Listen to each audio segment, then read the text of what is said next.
네, 이스라엘 백성들에게 그 절기를 지키게 하신 것도, 또 오늘날 예수 믿는 백성들에게 이 절기를 또 기억하고 지키게 하는 것도 사실은 다 동일한 뜻과 의미를 담고 있습니다.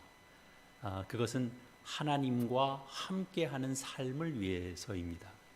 특별히 우리가 지금 지키고 있는 이 교회력에 따른 추수감사절 이 주일은, 그 유래가 사실은 종교의 자유를 위해서 영국에서 미국으로 이주한 그런 청교도들이 그 땅에서 그 첫 수확한 것을 이제 하나님 앞에 감사로 드린 것, 거기서 이제 영향을 받았다, 이렇게 볼 수 있습니다. 하지만 사실은 이 추수감사절은 우리에게 정말 한 해에 하나님이 이렇게 많이 수확을 주신다, 우리에게 풍성이 더해 주신다, 그런 의미보다 사실은 더 근본적이고 또 중요한 뜻과 의미가 있습니다.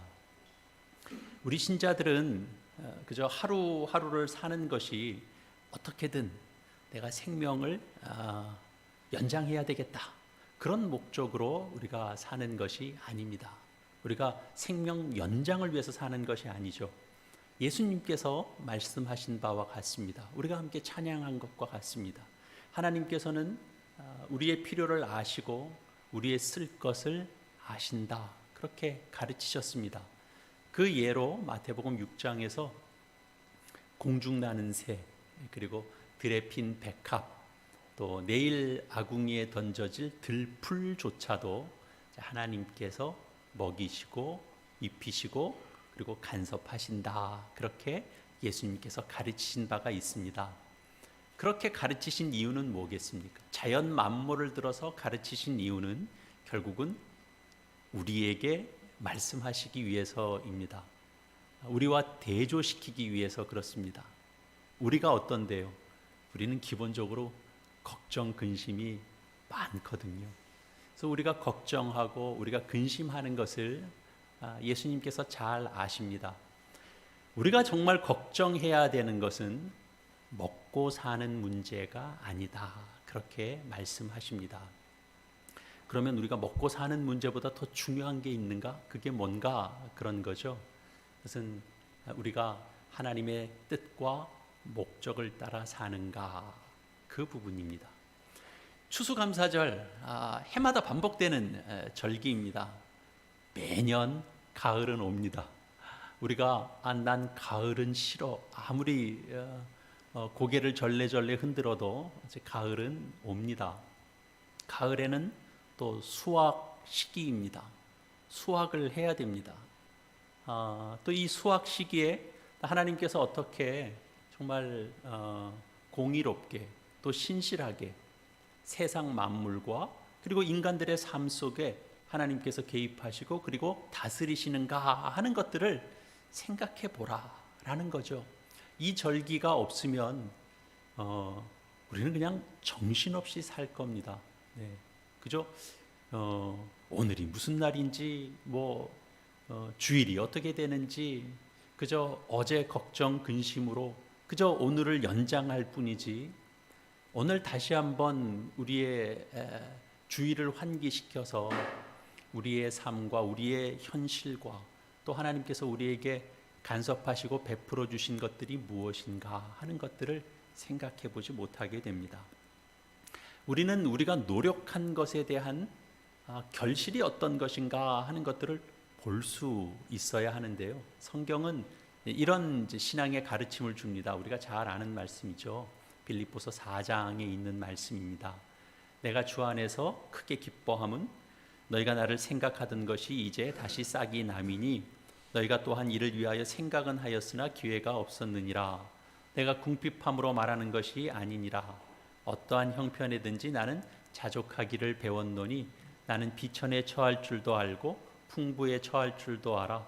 모든 일 곧 배부름과 배고픔과 풍부와 궁핍에도 처할 줄 아는 일체의 비결을 배웠노라. 그렇게 바울이 고백합니다.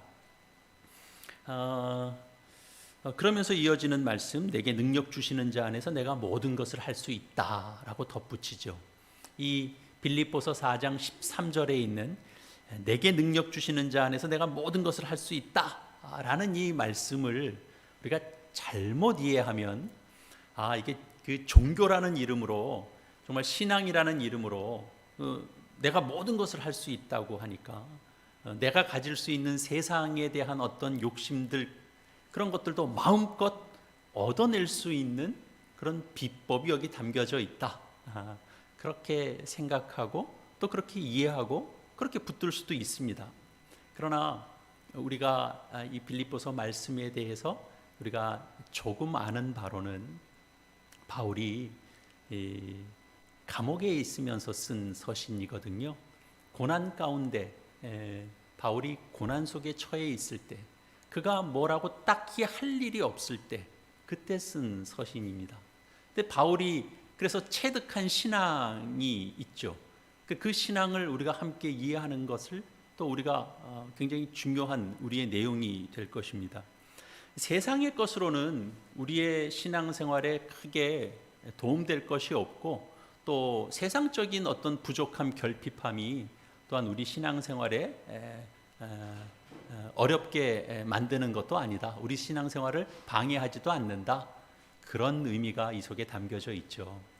그래서 바울이 내게 주시는 자, 내게 능력 주시는 자, 그는 바로 예수 그리스도입니다. 바로 그 예수 그리스도 안에서 우리 아버지 되시는 그 하나님의 약속과 그 복주심이 항상 다른 곳에 있지 않고 예수 그리스도 안에 있다라는 것.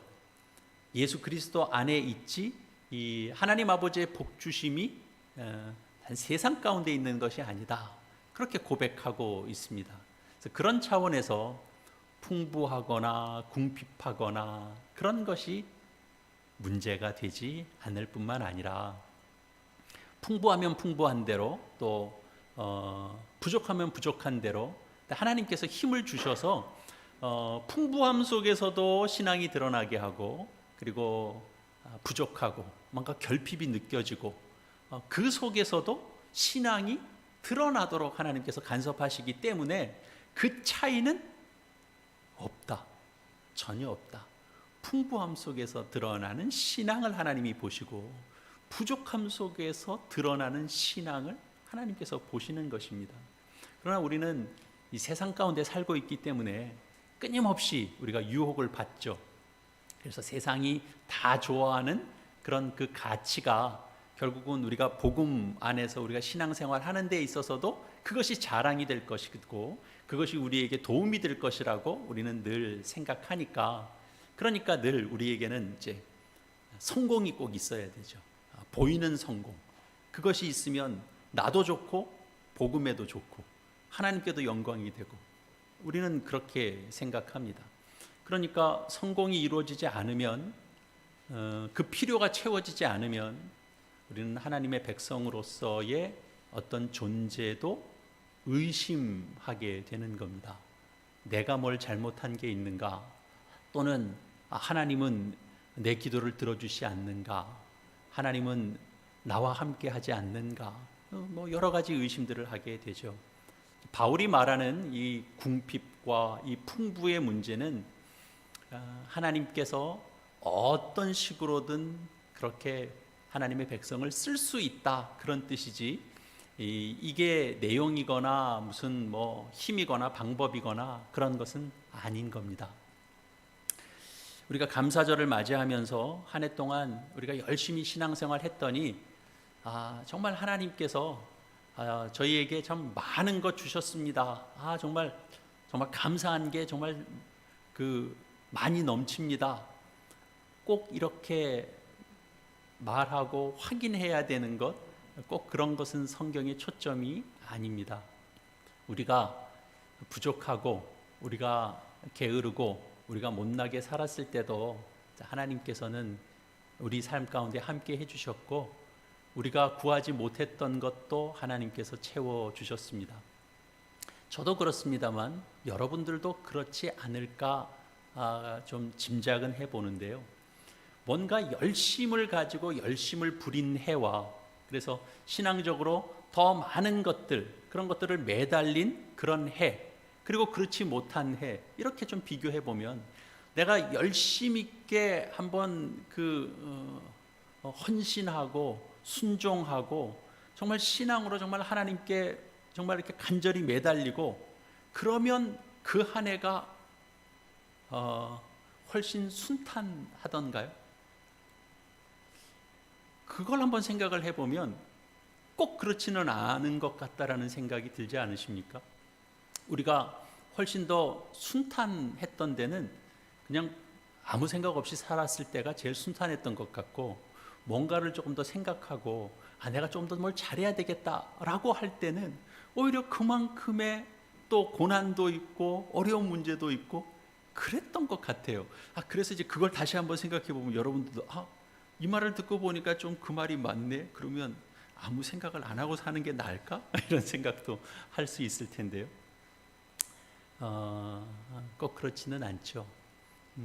결국은 이 얘기는 무슨 얘기냐 하면 우리가 어려움을 당하지 않으면 우리는 사실은 생각하지 않게 된다라는 거죠. 우리가 좀 어려운 일을 당해야 비로소 우리는 생각하게 됩니다. 문제를 겪을 때 비로소 나의 모습, 또 내가 어떻게 해야 되는가, 또 내가 하나님 앞에 어떻게 기도하며 나가야 되는가, 무슨 방법이 있을까 또 고민하고 생각하게 되는 거죠. 그 말은 또 역으로 보면 하나님께서 우리가 그런 생각 없을 때도 또 하나님께서 하나님답게 우리의 인생 가운데 간섭해 주셨다라는 겁니다. 그것이 바로 감사절에 우리가 서로 확인하는 내용입니다. 시편 105편의 내용은 구약 성도들이 출애굽해서 젖과 꿀이 흐르는 땅, 이 가나안에 들어가서 정말 하나님의 인도하심과 그 간섭하심을 정말 몸소 확인한 그런 내용입니다. 그런 확인한 내용 속에서 그들이 이제 부르는 찬양입니다. 여호와께 감사하고 그의 이름을 불러 아뢰며 그가 하는 일을 만민 중에 알게 할지어다. 그에게 노래하며 그를 찬양하며 그의 모든 기이한 일들을 말할지어다. 그의 거룩한 이름을 자랑하라. 여호와를 구하는 자들은 마음이 즐거울지로다. 여호와와 그의 능력을 구할지어다. 그의 얼굴을 항상 구할지어다. 하나님을 왜 찬송해야 되나요? 우리가 하나님께 왜 감사해야 되나요? 그건 이제 5절 이하에 있는 내용 속에서 증거하십니다. 아브라함에게 하신 약속을 끝까지 지키시는 하나님이시기 때문에 그렇습니다. 아브라함은 한 사람에게만 일어난 일이 아닙니다. 아브라함에게 하신 그 약속으로 아브라함이 복을 받고 아브라함의 자손들이 복을 받습니다. 이스라엘이 복을 받고, 그리고 그 복은 우리에게도 그대로 이어지고 있습니다. 그 아브라함의 후손, 그 이스라엘이 그 하나님의 약속 속에서 바로의 손에서 건져냄을 받고, 그리고 홍해를 가르고 광야에서 굶어 죽지 않고 만나와 메추라기로 그들이 삶을 이어가고 마침내 약속하신 젖과 꿀이 흐르는 땅, 그 가나안에 들어가서 살 수 있도록 하나님께서 인도하셨다라고 하는 그런 역사적인 사실이 있는 겁니다. 그들 속에. 그래서 하나님의 그 일하심이라는 것은, 신실함이라는 것은 그 약속을, 그 오래전에 그 약속을 지키시고 마침내 그들의 현실에서 그것을 목도하게 하시는 그 하나님, 그 하나님의 신실하심을 증언하고 있습니다. 우리가 그것을 기억하고 만나고 또 거기에 눈뜨게 되는 것, 그것이 감사절입니다. 이스라엘 백성들보다 오늘날 우리가 훨씬 더 많은 역사적 증거를 가지고 있습니다. 우리도 홍해 한번 쫙 갈라지는 거 봤으면 좋겠다. 막 하늘에서 막 먹을 것이 떨어지는 거 우리도 한번 보고 싶다. 그런 생각이 들 수 있을지 모르겠는데요. 우리는 그보다 더 큰 증거를 가지고 있습니다. 우리는 우리를 위하여 예수 그리스도께서 이 땅에 오셨고, 그리고 그분이 실제로 십자가에서 죽으셨습니다. 그리고 우리를 위하여 주님은 부활하셨고, 그리고 우리를 그분과 함께 묶어주십니다. 그것이 뭐죠? 어떻게 증거로 나타나죠? 그것이 교회입니다. 교회는 그의 몸입니다. 만물 안에서 만물을 충만케 하시는 이의 충만함입니다.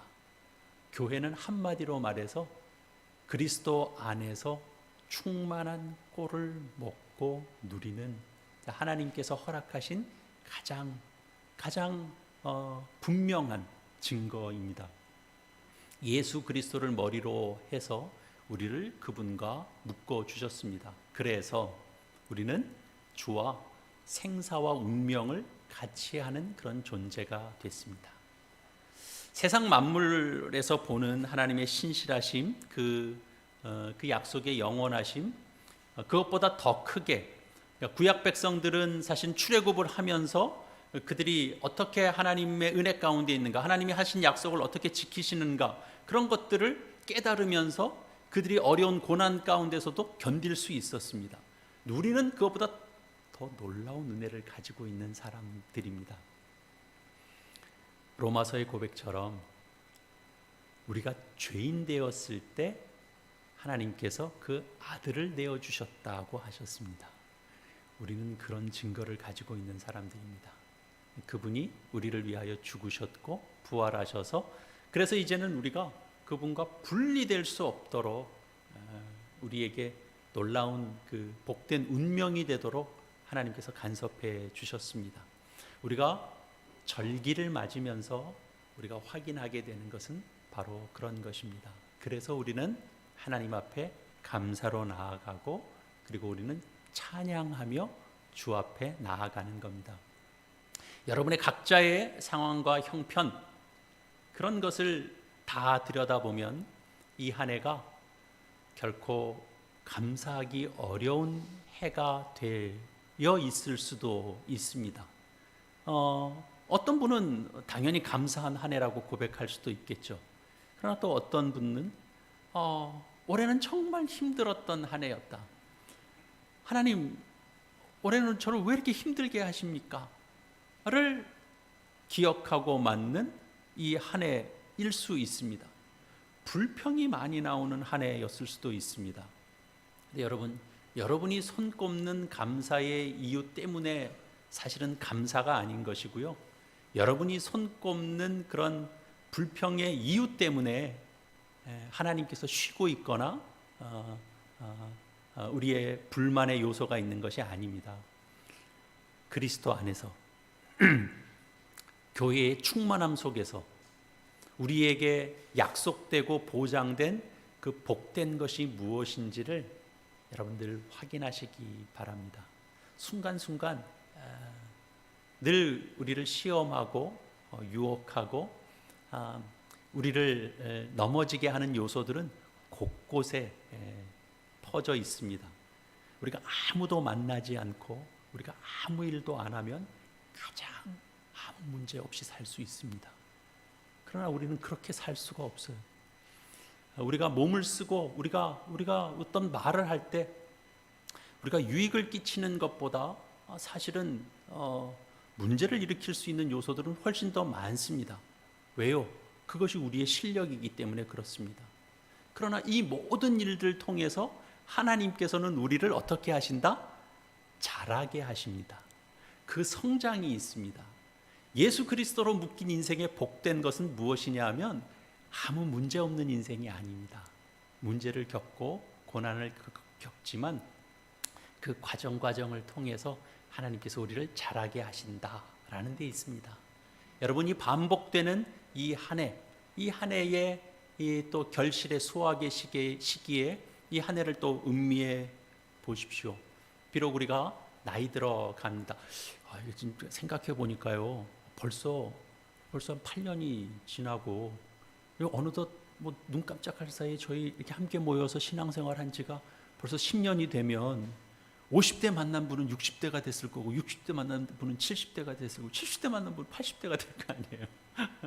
우리가 다 늙어가죠. 그러나 우리가 다 그냥 늙어가고 그냥 쇠잔해져 가는 것만이 아니고 아까도 말씀드린 것처럼 우리가 자라고 있다라는 걸 놓치지 마시기 바랍니다. 우리가 채워져 가고 있다라는 것을 볼 수 있는 여러분의 영적인 눈이 있기를 바랍니다. 우리는 막막함 속에서도 잘합니다. 우리는 괴로움 속에서도 잘합니다. 결실을 위한 몸부림이 우리 속에 있는 겁니다. 그걸 하나님이 아십니다. 하나님께서 도우십니다. 이 모든 것이 하나님의 신실하심과 그 성실하심과 주의 은혜와 사랑 때문입니다. 그 하나님의 그 일하시는 그 신실하심에 우리가 감사할 수 있는, 그리고 그것을 확인할 수 있는 이 절기, 추수감사 절기가 될 수 있기를 간절히 바랍니다. 기도하시겠습니다.